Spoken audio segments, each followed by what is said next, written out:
In this Diablo 4 video, we're going to be talking about Diablo 4 2.0. If you haven't heard, Diablo 4 is getting a huge makeover that's beginning next season with the expansion Vessel of Hatred.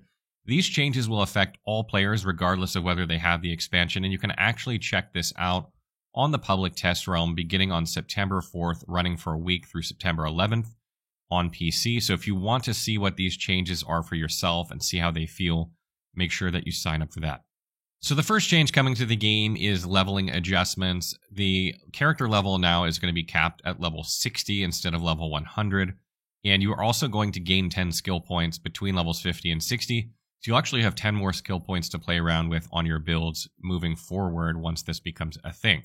Additionally, from that point onward, players will gain Paragon levels, which they will gain Paragon points from that they can spend to unlock Paragon nodes. Existing characters that are higher than level 50 currently on the live version of the game, if you're playing on the public test server or when Vessel of Hatred goes live, will be converted to this system, and you'll be given Paragon levels or points based on what character level you have. Additionally, it was mentioned that there will be stat adjustments to the game for things like health, armor, and core stats. It shouldn't affect the power of your character. The idea is to simply make the stats more in a way that is simplified and more digestible to the average player. The next big change to the game is the new difficulty system. If you're familiar at all with Diablo 4, you know there are world tiers 1, 2, 3, and 4 currently. This is being changed to normal, hard, expert, penitent, which are the standard difficulties before you unlock Torment 1, 2, 3, and 4. This should be somewhat reminiscent of older Diablo games, or Diablo 3 specifically. So I feels like they're going back to kind of what worked in that game. And the normal, hard, expert, penitent difficulties are meant while you're leveling your character, with Torment, Torment 2, Torment 3, and 4 being meant for after your character reaches max level. And these different difficulties will unlock based on certain requirements, like Expert is unlocked after completing the prologue, Penitent is unlocked after reaching level 50, and Torment has its own set of unlocks for each Torment level. And it even states here like that you'll get more golden experience, etc., while you're going through the higher difficulties as you might expect, but also what the debuffs are on higher Torment levels. I think the general idea here was to give players more freedom to play Diablo the way that they want, instead of fitting everyone into World Tier 4, which is essentially all endgame players at this moment.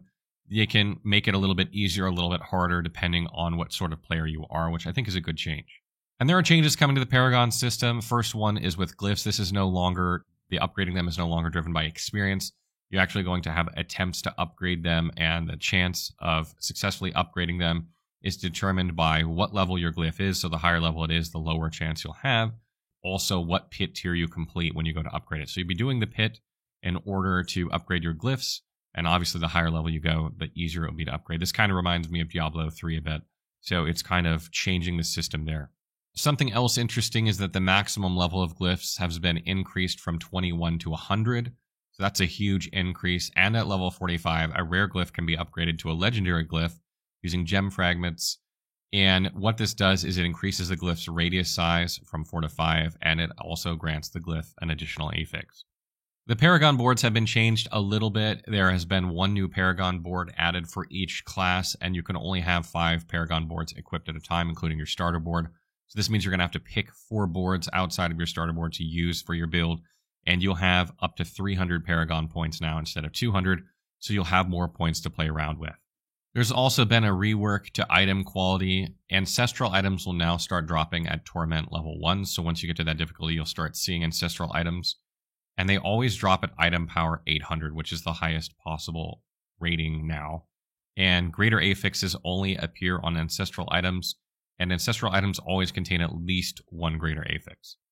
Additionally, sacred items will no longer drop. Any sacred items you have on your character will be marked legacy. They can continue to be used but cannot be upgraded.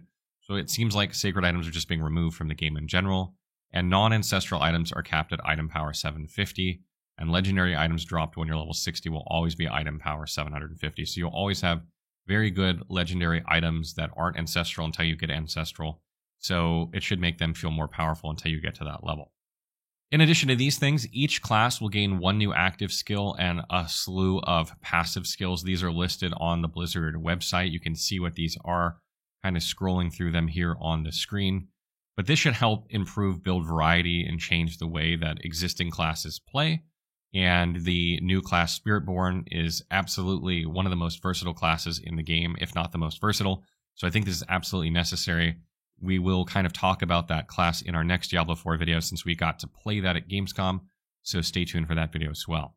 Another thing being added to Diablo 4 2.0 is rune words. If you've heard this name before, then you've probably played Diablo 2. There is a variation of them being added to the game, and essentially the way this works is that you're going to have two types of runes. You're going to have a ritual rune and an invocation rune, and you're going to pair these together in the sockets on equipment, and like the chest piece, for instance, if you have two sockets, something like that, and you're going to put one ritual and one invocation type in there. And essentially what's going to happen is the ritual rune is going to dictate what you need to do in order to generate a resource called offering, and the invocation rune is going to dictate the effect that happens when you generate enough offering.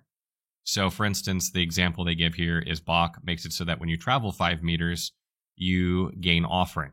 And the Ja rune makes it so that your next evade is replaced by teleport, allowing you to deal damage and become unstoppable. So, as soon as you have enough offering, when you go to evade, you're going to teleport. That's kind of the way. And since Bach makes it so that when you travel 5 meters, you gain offering, you're going to generate offering just by running around on the landscape. So that's fairly easy to generate, but it obviously might take you a little bit to do this. So not every evade is going to generate a teleport.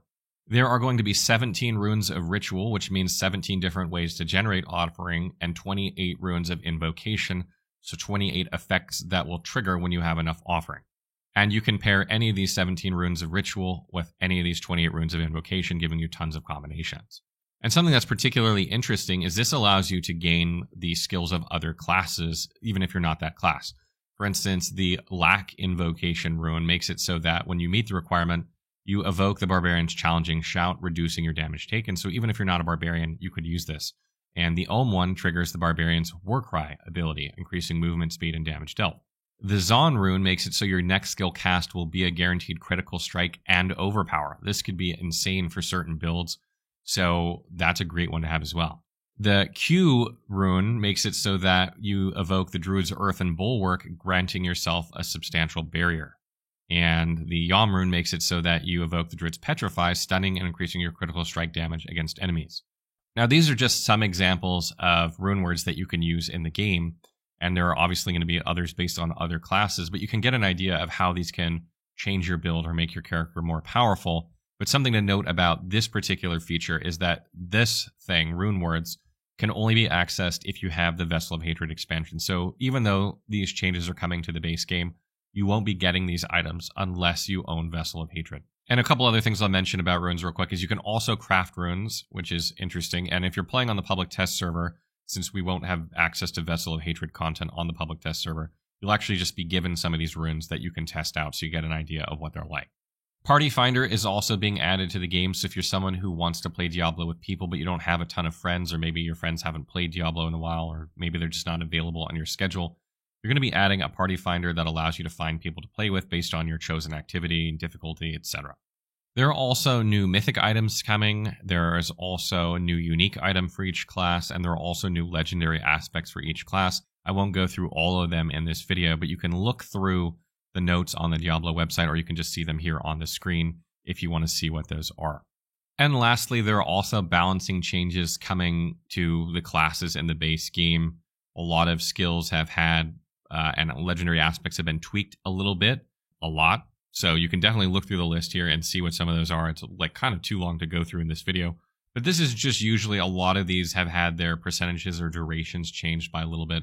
For instance, if you look at Ground Stomp, the damage increased from 9.5% to 20% weapon damage. Or Battle Frenzy, the attack speed per stack increased from 5% to 6%. So we're not talking like real changing these skills completely, but more just, balancing them to improve them or change them depending on what they are. And again, if you want to see what all these are, you can either check these out on the Blizzard website or on our website, or you can just look through this video and kind of scroll through and see what they are and pause when you want to read what they are. And one really big change that I want to mention is that all unique items in the game now have a single boss for target farming. And this should make it so that if you are looking for a specific unique item for your build, that you can get it more reliably. And I think that's absolutely fantastic. And also there are a slew of bug fixes, as you might have mentioned, for any major patch for Diablo.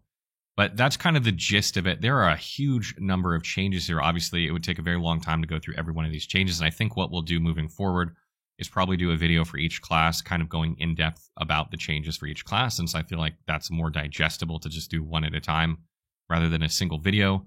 But again, if you want to check out these changes and you play on PC, you can download the public test server and play between September 4th and September 11th to see how you like it. If you haven't played in a long time, this could be a good chance for you to jump in.